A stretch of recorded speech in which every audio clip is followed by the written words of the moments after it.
এক গভীর ঘন জঙ্গলে একটি শিয়াল ও একটি বাঘ বসবাস করে। বাঘটি অন্য বাঘদের মতো অত হিংস্র ছিল না। বাঘটি ছিল খুবই সাদাসিধা। অন্যদিকে শিয়ালটি ছিল খুবই বুদ্ধিমান ও দুষ্টু প্রকৃতির। কিন্তু বাঘটি ও শিয়ালের মাঝে বন্ধুত্ব হয়ে যায়। হঠাৎ একদিন বাঘটি একটি কুয়োর কাছে পানি খেতে এসেছিল। সেই সুযোগে শিয়াল শয়তানি করে বাঘটিকে ধাক্কা দিয়ে কুয়োর ভিতর ফেলে দেয়। বাঘটি কুয়োর ভিতর হাবুডুবু খাচ্ছিল।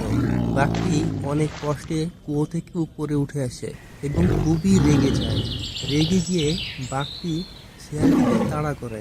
শিয়ালটিও বাঘের হাতের থেকে বাঁচার জন্য দৌড়াইতে থাকে।